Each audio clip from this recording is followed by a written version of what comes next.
বাদুড়ের দোয়ায় যেমন সূর্য ওঠা থেমে থাকে না, সারা পৃথিবীর সব মানুষ যদি নবীজির চরিত্রের উপরে আঘাত করে, অপবাদ দেওয়ার অপচেষ্টা করে, নবীর সম্মান মর্যাদা কমবে না। বরং সিস্টেমটা হলো, স্রোত যখন চলতে থাকে, আপনি যদি স্রোতের সামনে বাধা হয়ে দাঁড়ান, তাহলে ওই স্রোতের তীব্রতা, গতি আরো শক্তি আরো বেড়ে যায়। অনুরূপভাবে বিশ্বের ইসলাম বিদ্বেষীরা আমার আপনার নবীজির চরিত্রের উপরে যদি আঘাত করে, চরিত্রের ব্যাপারে অপবাদ দেওয়ার দুঃসাহস করে, এই পৃথিবীর 200 কোটি মুসলমান তাদের অন্তর থেকে নবীজির মোহাব্বত এক বিন্দু কমবে না, বরং নবীজির মোহাব্বত তাদের এতটা বাড়বে, যারা নবীজির চরিত্রের উপরে আঘাত করে তাদের প্রতিবাদে, তাদের বিরুদ্ধে যদি জীবন দেওয়ার প্রয়োজন হয়, এই মুসলমানেরা তাদের জীবনটা দিতেও প্রস্তুত হয়ে যাবে। সম্প্রতি সময়ে মিডিয়ার কারণে আমরা অনেক কিছু জানতে পারি। আমাদের পাশের দেশে একজন পুরোহিত, ধর্মগুরু, তিনি আমার আপনার নবীজির ব্যাপারে কটূক্তি করেছেন, চরিত্রের ব্যাপারে। এটাকে আবার ওই দেশের ক্ষমতাসীন যারা, তাদের একজন এমপি সমর্থন দিচ্ছে যে হ্যাঁ উনি এরকম।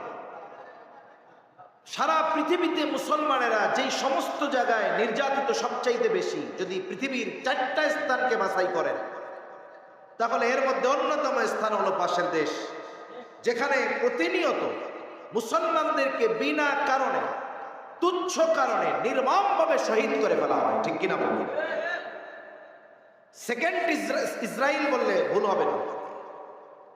অথচ দেখেন ওইখানের মুসলমানেরা হাজারো বাধা বিপত্তিকে উপেক্ষা করে, হাজারো আশঙ্কাকে, ভয়ভীতিকে উপেক্ষা করে নবীজির মোহাব্বতে মার্চ ফর মুম্বাই, নবীজির মোহাব্বতে তারা একত্রিত হয়েছে, প্রতিবাদ জানিয়েছে।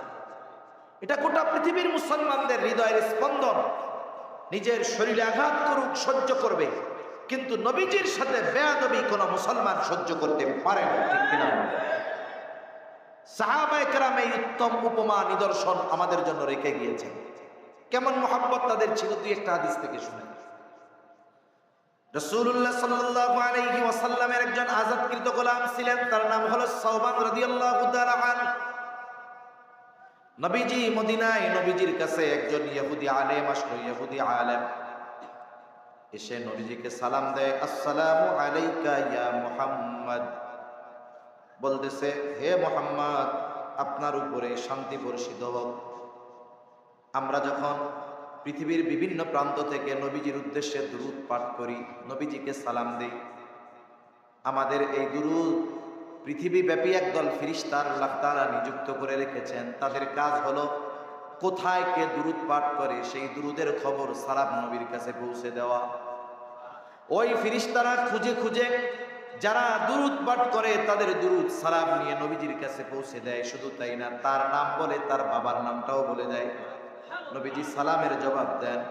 কিন্তু যখন কোনো ব্যক্তি নবীজির রওজা মোবারক জিয়ারতে যায়, তখন ওইখানে গিয়ে সে সরাসরি নবীজিকে সালাম দেয়। কি বলে? বলে আসসালাতু ওয়াসসালামু আলাইকা ইয়া রাসূলুল্লাহ, আসসালাতু ওয়াসসালামু আলাইকা ইয়া হাবিবাল্লাহ, আসসালাতু ওয়াসসালামু আলাইকা ইয়া নবিয়াল্লাহ, আসসালাতু ওয়াসসালামু আলাইকা ইয়া রাহমাতাল লিল আলামিন। এইভাবে নবীজিকে সালাম দেওয়া হয়। মুহাদ্দিসিনে কেরাম বলেন, ওইখানে গিয়ে নবীজিকে সালাম দেওয়া হয়, আর যে সালাম দেয় তার সালামের জবাব স্বয়ং নবীজি প্রদান করে। এখন নবীজির সামনে এসে ইহুদি আলেম সালাম দিয়ে কি বলে? হে মুহাম্মদ, তোমার উপরে শান্তি বর্ষিত হোক। আমার আপনার নবী, সাহাবায়ে কেরাম আমার আপনার নবীকে সম্বোধন করে রাসূলুল্লাহ বলে। ইহুদি কিন্তু ইয়া রাসূলুল্লাহ বলে নাই, কারণ সে নবীজির নবুয়তকে অস্বীকার করতেছে। এই কথার দ্বারা হযরত সাওবানের কথাটা ভালো লাগে নাই। এই কথা বলার পরে হযরত সাওবান কি ওই ইহুদি আলেমকে সজোরে একটা ধাক্কা দিয়েছে। সে পড়ে যায় অবস্থা। কোনো মতে নিজেকে সামলিয়ে উঠে দাঁড়িয়ে বলে, ধাক্কা দিলা কেন? বলে, তুমি নবীজিকে আসসালামু আলাইকা ইয়া মুহাম্মদ কেন বলেছ? তুমি নবীজিকে কেন আসসালামু আলাইকা ইয়া রাসূলুল্লাহ বলো না? এই যে এতটুকু বিষয়ও সাহাবায়ে কেরাম বরদাস্ত করতেন। সে বলছে কথা ঠিক আছে, নাম ধরে উদ্দেশ্য করে সালাম দিছে, কিন্তু তুমি নবীজি যেহেতু আল্লাহ রসুল, কেন আল্লাহ রসুল বলো নাই? এতটুকু বেয়াদবি সাহাবায়ে কেরাম সহ্য করে। হুদায়বিয়ার সন্ধির সময় কাফেরদের প্রতিনিধি যখন আসছে নবীজির কাছে, একজন প্রতিনিধি পাঠিয়েছে, সে নবীজির পাশে এসে চতুর্দিকে ঘুরে ফিরে দেখতেছে, আর মাঝে মধ্যে নবীজির দাড়ির মধ্যে হাত দেয়। হযরতে মুগীরা রাদিয়াল্লাহু তাআলা এই দৃশ্যটা দেখলেন, যেই লোকটা কাফেরদের প্রতিনিধি হয়ে এসেছে, মুগীরা রাদিয়াল্লাহু তাআলা আনহুর দূর সম্পর্কের চাচা ছিলেন। এইভাবে কয়েকবার পরার পর উনি নিয়ত করলেন, এইবার যদি দাড়িতে হাত দেয় ওর হাতে আমি বাড়ি মেরে দেব। তিনিও প্রস্তুত। আবার যখন ওই লোকটা নবীজির দাড়ির মধ্যে হাত দিল, তিনি তরবারির উল্টা পিঠ দিয়ে সজোরে তার হাতের উপরে আঘাত করে দিলেন। তিনি বললেন, খবরদার, নবীর সাথে এমন আচরণ করা যাবে না, আর একবারও নবীর দাড়ির মধ্যে তুমি হাত দিবা না। অথচ নবীজি উপস্থিত, নবীজি কিছু বলেন। ইহুদি সালাম দিছে, নবীজি কিছু বলেন।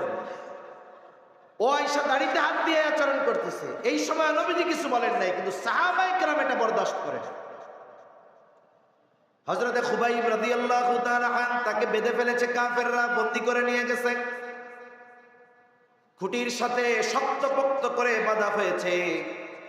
এইবার কাফেররা ধারালো অস্ত্রের দ্বারা খুবাইবের অঙ্গ প্রত্যঙ্গ গুলো কাটতেছে, এক একটা অংশকে কাটে, কান কাটে, হাত কাটে, নাক কাটে। কত যন্ত্রণা! একজন জীবন্ত মানুষের যখন এই পরিস্থিতি করা হয় কত কষ্ট হয়। কিন্তু দেখেন ইসলাম কত সুন্দর। আল্লাহ রসুল যখন কোথাও কোনো সৈন্যবাহিনী পাঠাইতেন জিহাদের জন্য, যুদ্ধের জন্য, অনেক ব্রিফিং করতেন, দিক নির্দেশনা দিতেন। এর মধ্যে উল্লেখযোগ্য, নবীজি বলতেন, কোনো গাছ কাটবা না, কোনো জমিনের ফসল নষ্ট করবা না, খবরদার গবাদি পশু হত্যা করবা না, শিশুদের হত্যা করবা না, নারীদের হত্যা করবা না, বৃদ্ধদের হত্যা করবা না। যুদ্ধের ময়দানে যাবা, যুদ্ধ হবে, শত্রুপক্ষের কেউ যদি তোমাদের হাতে নিহত হয়, খবরদার কখনো লাশকে তোমরা বিকৃত করবা না। কত সুন্দর নিজাম, নিয়ম নীতি সব জায়গায় আছে, যুদ্ধের ময়দানেও কত সুন্দর নিয়ম। অথচ কাফেররা হযরত খুবাইব রাদিয়াল্লাহু তাআলা আনহুকে বেঁধে কান কাটতেছে, নাক কাটতেছে, কত যন্ত্রণা, কষ্ট। ওই সময় তো আমরা চিন্তা করতাম যে কোনো ভাবে যদি ছুটতে পারি তাইলে তো ভালো হইতো। একজন কাফের বলে, খুবাইব, তোমার জায়গায় যদি মুহাম্মাদকে এনে দিতে পারো তাহলে তোমাকে ছেড়ে দেওয়া হবে। ওই যন্ত্রণা, কষ্ট, এর মধ্যেও নবীর শানে এই ধরনের কথা তার পছন্দ হয় নাই। কত মুহাব্বত নবীর ব্যাপারে। হযরতে খুবাইব বলতেছেন, আমি বেঁচে থাকবো, আমার জীবদ্দশায় নবীজির পায়ে কাটা ফুটবে আর কষ্ট হবে। এতটুকু কষ্ট নবীজির হবে, আমি বেঁচে থাকতে এটা কখনোই বরদাস্ত করব না।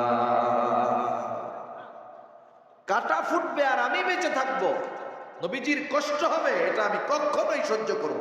সুবহান! কেমন মুহাব্বত নবীজির প্রতি তাদের ছিল। এজন্য নবীর সাথে সামান্য অশোভন আচরণও যদি কেউ করতো, এরা সেটাকে সহ্য করতে পারত। এজন্য কাফেররা আমার আপনার নবীর বিরুদ্ধে বিভিন্ন ধরনের অপবাদ দিতে চায়, কিন্তু বাস্তবতা হলো তাদের দেওয়া সেই অপবাদের কোনো ভিত্তি নেই। আমার আপনার নবীর ব্যাপারে তারা যেই বিষয়গুলো নিয়ে অপবাদ দেয়, দুই একটা আপনাদের সামনে বলি। এক নাম্বার অপবাদ দেয়, বলে মুহাম্মদ সাল্লাল্লাহু আলাইহি ওয়াসাল্লাম তার চাইতে 15 বছরের বড় খাদিজাকে বিবাহ করেছে সম্পদের লোভে। নাউজুবিল্লাহ বলেন। অথচ ইতিহাস বলে ভিন্ন কথা। খাদিজাতুল কুবরা রাদিয়াল্লাহু তাআলা আনহা আরবের অন্যতম একজন প্রসিদ্ধ ধনী মহিলা ছিলেন। ওনার দুইটা বিবাহ হয়েছে, দুজন স্বামী দুনিয়া থেকে চলে গেছেন। উনি নিয়ত করেছেন আর বিবাহ বন্ধনে আবদ্ধ হবেন না। ওনার চেহারাও সুন্দর ছিল, চরিত্রও সুন্দর ছিল, একজন বুদ্ধিমতী মহিলা ছিলেন তিনি। অনেক বড় বড় মানুষ, রাজা বাদশারা পর্যন্ত তাকে বিবাহের প্রস্তাব দিয়েছে, তিনি ফিরিয়ে দিয়েছেন। কেমন মহিলা ছিলেন! ওই জাহেলিয়াতের সময়ও মক্কার কাফেররা খাদিজাতুল কুবরার উপাধি দিয়েছিল তাহেরা, পূত পবিত্র নারী। ওনার বয়স তখন 37 বছর। ওনার বাবার কিছু সম্পদ ছিল, আর উনি স্বামীর কিছু সম্পদ পেয়েছিলেন, এগুলো দিয়ে উনি বসায় রাখেন নাই, উনি ব্যবসা করলেন, ব্যবসার জন্য বিনিয়োগ করলেন। একজন সফল প্রসিদ্ধ ব্যবসায়ী ছিলেন। একবার উনি ওনার এক ব্যবসায়ী কাফেলা সিরিয়ায় প্রেরণ করবেন, সবচাইতে বড় কাফেলা হবে এটা ওনার। এই কাফেলা পরিচালনার জন্য একজন বিশ্বস্ত মানুষ দরকার। কোথায় পাওয়া যায়? আবু তালেব নবীজির চাচা। ওই সময় আরবের মধ্যে একটু দুর্ভিক্ষ ছিল। আমার আপনার নবীও তখন কাজকর্ম কিছু করতেছেন না। নবীর বয়স 22 বছর, খাদিজার বয়স 37 বছর। আবু তালেব বলতেছে, মুহাম্মদ, খাদিজা তো তার ব্যবসার জন্য একজন লোক নিয়োগ দিবে, দায়িত্বশীল, তোমার ব্যাপারে তো সবার জানা আছে, তুমি তাহলে গিয়ে প্রস্তাব দাও যে আমাকে যদি এই দায়িত্ব দেন তাহলে আমি নিতে রাজি আছি। আমার আপনার নবী বলতেছেন, না, আমি প্রস্তাব দিতে পারবো না। সে যদি আমাকে প্রস্তাব দেয় তাহলে আমি বিষয়টা ভেবে দেখব। কারণ একটা হলো নিজে যেচে দায়িত্ব নেওয়া, আর একটা হলো দায়িত্ব চাপায়া দেওয়া, তফাৎ আছে। আপনি যদি কোনো দায়িত্ব চেয়ে নেন, ওই দায়িত্ব পালনে যদি কোনো ত্রুটি বিচ্যুতি হয়ে যায় তাহলে মানুষ আপনাকে তিরস্কার করবে। আর আপনি দায়িত্ব নিতে চান না কিন্তু চাপায়া দিছে। আপনার অনিচ্ছায় যদি কোনো ত্রুটি বিচ্যুতি হয়ে যায়, আপনি আগেই বলবেন আমি দায়িত্ব নিতে চাই নাই, দিছো কেন? ঠিক না? এখানে আপনার আর্গুমেন্ট পেশ করার সুযোগ আছে, কিন্তু আপনি যদি চেয়ে নেন সুযোগ নেই। যেমন হযরত লোকমান আলাইহিস সালাম, উনি একজন বিজ্ঞ ব্যক্তি ছিলেন। তাফসীরের মধ্যে আসছে, হাদিসের মধ্যেও আসছে, হযরত লোকমানকে দুটো জিনিস থেকে একটা বেছে নেওয়ার সুযোগ দেওয়া হয়েছে। একটা হলো নবুয়াত, আর একটা হলো হিকমত। হযরত লোকমান হিকমতকে গ্রহণ করেছেন, নবুয়াতকে গ্রহণ করেন নাই। অথচ প্রত্যেকটা নবীকে আল্লাহ তাআলা পরিপূর্ণ হিকমত প্রদান করেছেন। তার মানে উনি যদি নবুয়াতটাকে গ্রহণ করতেন, হিকমতও এর মধ্যে থাকতো। কিন্তু কেন তিনি নবুয়াতের মতো এমন মর্যাদাপূর্ণ বিষয়টাকে গ্রহণ করলেন না? জিজ্ঞাসা করা হলো, লোকমান, নবুয়াতের মতো মর্যাদাপূর্ণ বিষয় গ্রহণ করার সুযোগ থাকার পরেও কেন আপনি হিকমতকে গ্রহণ করলেন, নবুয়াত গ্রহণ করলেন না? তিনি বললেন, আল্লাহ তাআলা যদি আমাকে নবুয়াত নিজের থেকেই দিতে চাইতেন তাহলে কোনো অপশন দিতেন না, সরাসরি আমাকে নবুয়াত দিয়ে দিতেন। কিন্তু যখন আমার ইচ্ছার উপরে ছেড়ে দিয়েছেন, নবুয়াত না হয় হিকমত, এখন যদি আমি নিজের থেকে নবুয়াতের এই জিম্মাদারি গ্রহণ করতাম, আমার দ্বারা যদি কোনো ত্রুটি বিচ্যুতি হয়ে যাইত তাহলে আমাকে জবাবদিহিতার কাঠগড়ায় দাঁড়ানো লাগতো। আর যদি নবীজি আমাকে নিজের থেকে যদি আল্লাহ তাআলা নবুয়াতের দায়িত্ব চাপায় দিতেন, ওই দায়িত্ব পালনে যত ব্যবস্থাপনা গ্রহণ করার দরকার সব কিছুর ব্যবস্থাপনা যিনি গ্রহণ করতেন তিনি কে? আল্লাহ তাআলা গ্রহণ করতেন। এজন্য আল্লাহ তাআলা যখন কাউকে নবুয়াতি দেন, ওই নবুয়াতির যত দায়িত্ব এগুলো পূরণের ব্যবস্থাও কে করেন? একটা উদাহরণ দিই। যখন প্রথম দিকে ওহী নাজিল হয়, জিবরাইল আলাইহিস সালাম এসে নবীজিকে তিলাওয়াত করে যা শোনায়া দেন, নবীজি বারবার খালি এটা জবান নাড়ান, মানে মুখস্থ করেন, আরে যদি ভুলা যাই। যখন এই অবস্থা হলো, আল্লাহ রাব্বুল আলামিন ওহী নাজিল করে আমার আপনার নবীকে জানিয়ে দিলেন, লা তুহাররিক বিহি লিসানাকা লিতা'জালা বি ইন্না আলাইনা জামআহু ওয়া কুরআনা। আল্লাহ তাআলা বলেন, লা তুহাররিক বিহি লিসানাকা লিতা'জালা বি, আপনি বারবার আপনার জবানকে নাড়াবেন না, আপনি অতি ব্যস্ত হবেন না, তাড়াহুড়ো করবেন না, কোনো টেনশন নাই। নবুয়ত তো আমি দিয়েছি, আমি কোরআন নাজিল করেছি, সুতরাং এটা হেফাজত করার, সংরক্ষণ করার এর ব্যবস্থাও আমি আল্লাহ নিব। ইন্না আলাইনা জামআহু ওয়া কুরআনা, এটা সংরক্ষণ করার দায়িত্ব আমার উপর। এই জন্য আল্লাহ তাআলা আরো এক জায়গায় বলেন, ইন্না নাহনু নাযালনা যিকরা ওয়া ইন্না লাহু লাহাফিজুন। আল্লাহ তাআলা বলেন, এই জিকর, এই কোরআন আমি নাজিল করেছি, এটা হেফাজত সংরক্ষণের দায়িত্ব আমার। যেহেতু এটা হেফাজতের দায়িত্ব আল্লাহ নিয়েছেন, এজন্য ১৫০০ বছর পরেও শব্দ, আয়াত, অক্ষর তো বহুদূর, একটা নুক্তাও পরিবর্তন হয় নাই। সুবহানাল্লাহ। রাসূল আকরাম সাল্লাল্লাহু আলাইহি ওয়াসাল্লামের উপর আল্লাহ ওহী নাজিল করেছেন, হেফাজতের দায়িত্ব তিনি নিয়েছেন। কিন্তু আগের কিতাবগুলো সব বিকৃত হয়ে গেছে। কেন? এর কারণ হলো ওইটার হেফাজতের দায়িত্ব আল্লাহ নেয় নাই। আল্লাহ তাআলাই বলেন, ইন্না আনজালনাত তাওরাতা ফিহা হুদাও ওয়া নূর ইয়াহকুমু বিহান নাবিয়্যুনাল্লাযীনা আসলামু লিল্লাযীনা হাদু ওয়ার রাব্বানিয়্যুনা ওয়াল আহবারু বিমাস্তুহফিযু মিন কিতাবিল্লাহ। এই তাওরাত দ্বারা নবীরা, তার পরবর্তীতে আলেমরা, মুফতিরা সব সমাধান দিয়েছে এবং ওইটা হেফাজতের দায়িত্ব তাদের ছিল। তা এই ইহুদি আলেমরা কি করছে?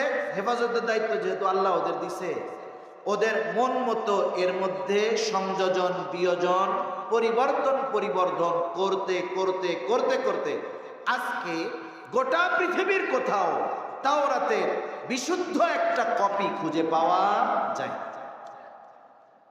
তা লোকমান আলাইহিস সালামের কথা থেকে গেলাম যে নবুয়তির দায়িত্ব আল্লাহ তাআলা দিয়েছেন, এজন্য নবুয়তির এই হেফাজত আল্লাহ রাব্বুল আলামিনই করবেন, এটা নিয়ে টেনশনের কোনো কারণ নাই।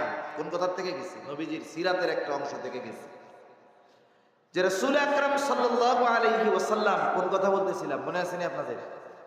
লোকমানের কথায় গেছি না? কোন কথার থেকে গেছি মনে আছে? জেদ থেকে কথা ছুটে গেছে।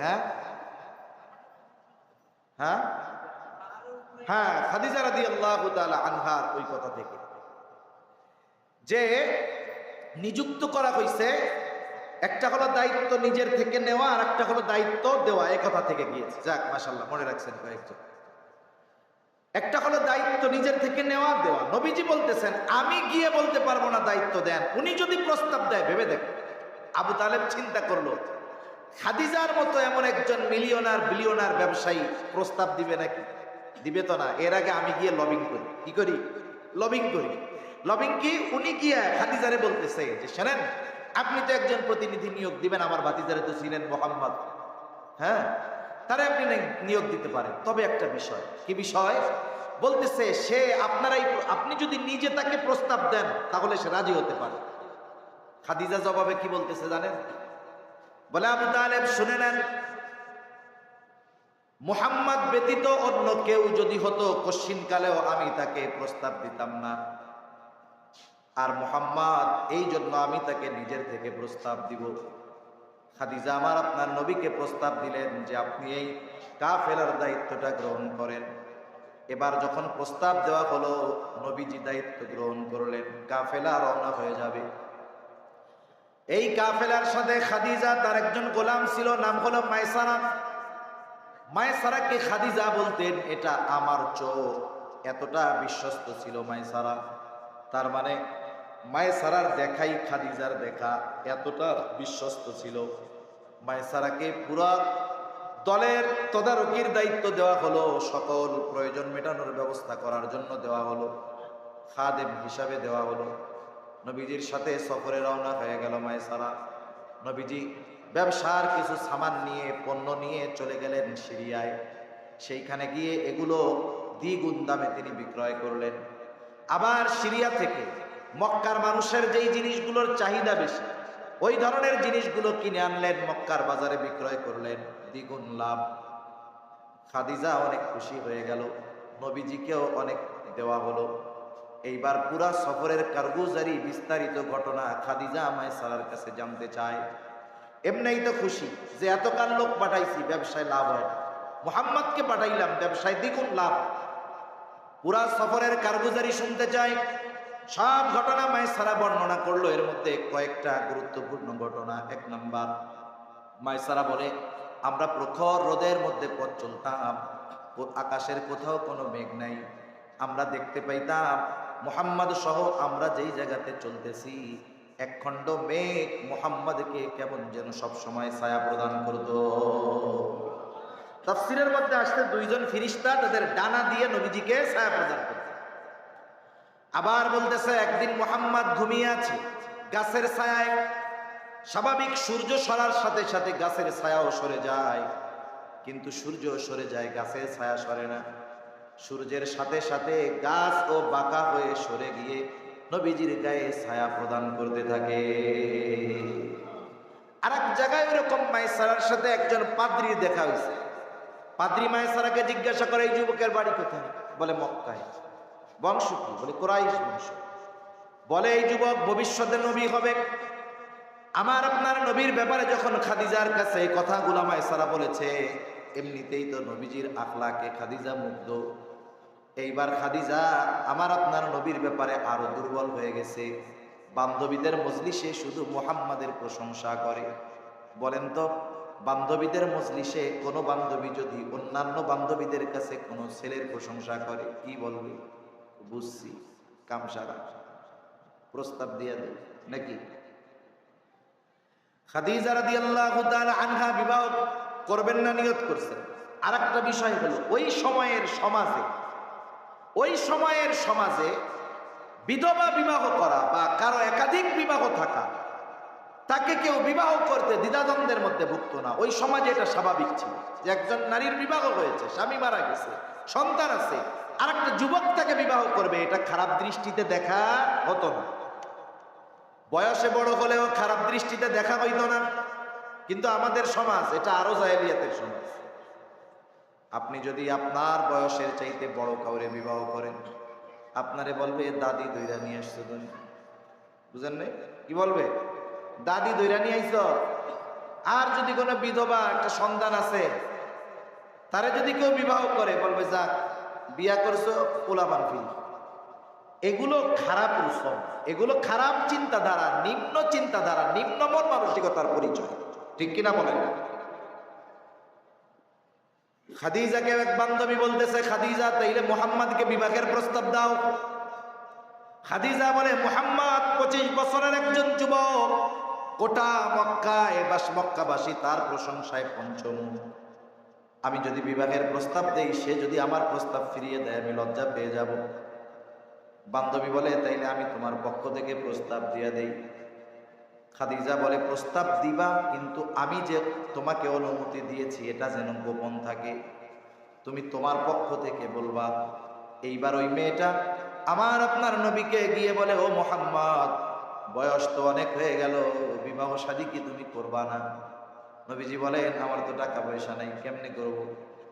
এইবারও বলে, এমন কেউ যদি তোমার সাথে বিবাহ বন্ধনে আবদ্ধ হতে রাজি থাকে, যার সম্পদের অভাব নাই, তোমার যত প্রয়োজন সব ব্যবস্থা যদি সে করে, তাইলে করবা নাকি?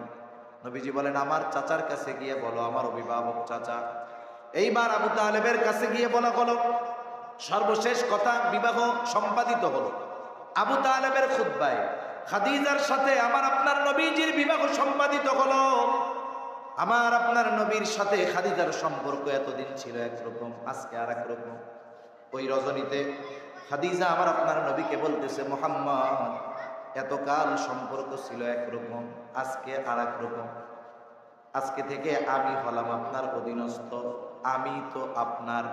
সুতরাং আজকে থেকে আমার যত সম্পদ আছে সব সম্পদের মালিক আমি আপনাকে বানিয়ে দিলাম। আমার সব সম্পদের মালিক আপনি, যেখানে খুশি যেভাবে খুশি আপনি এই সম্পদগুলোকে ব্যয় করতে পারবেন। এগুলোর মালিকানা সব আমি আপনাকে দিয়ে দেব। কেউ যদি স্বেচ্ছায় সজ্ঞান আপনাকে কোনো জিনিস দিয়ে দেয়, আপনি সেটার মালিক হবেন তো নাকি? আল্লাহ তাআলা পবিত্র কোরআনুল কারীমের একটা প্রসিদ্ধ সূরা, সূরাতুদ দুহা। সূরার নাম কি? জোরে বলেন। সূরাতুদ দুহা। এই সূরার মধ্যে আল্লাহ তাআলা আমার আপনার নবীকে নবুয়তির আগে প্রদত্ত কয়েকটা নিয়ামতের কথা বলেছেন। অনেক নিয়ামত তো দিয়েছেন, স্পেশাল ভাবে কয়েকটা নিয়ামতের কথা, 3টা নিয়ামতের কথা বলেছেন। এই সূরার একটা শানে নুজুল আছে। এটার সংক্ষিপ্ত কথা হলো এই, প্রাথমিক অবস্থায় যখন নবীজির কাছে ওহী নাজিল হয়েছে, আল্লাহ রাসূল সাল্লাল্লাহু আলাইহি ওয়াসাল্লাম মধ্যে কিছুদিন অসুস্থ ছিলেন, ওহী আসা বন্ধ ছিল। স্বাভাবিক বিষয়, ওহীর একটা ওজন আছে, কিন্তু মানুষের কথারও ওয়েট আছে, ঘুষিরও ওয়েট আছে, কথারও ওজন আছে। ওহী যখন নাজিল হতো নবীজি ঘেমে যাইতেন। যেই সাওয়ারির আর এক বর্ণনায় আসছে আবু কুবাইস পাহাড়ের উপরে উঠেছেন, যদিও শব্দ দুইটা কিন্তু বিষয় একটাই। আবু কুবাইস পাহাড়েরই একটা অংশ হলো সাফা পাহাড়। যেমন আমাকে কেউ যদি এখন ঢাকা থেকে ফোন দেয়, বলে হুজুর কই আছেন, আমি যদি বলি সলঙ্গা, কথা ঠিক কিনা? আবার আমি যদি বলি আমি এখন আছি সিরাজগঞ্জ, কথা ঠিক কিনা? কারণ সলঙ্গা এটা সিরাজগঞ্জেরই একটা অংশ, এরিয়া। অনুরূপভাবে সাফা পাহাড় আবু কুবাইস পাহাড়েরই একটা অংশ।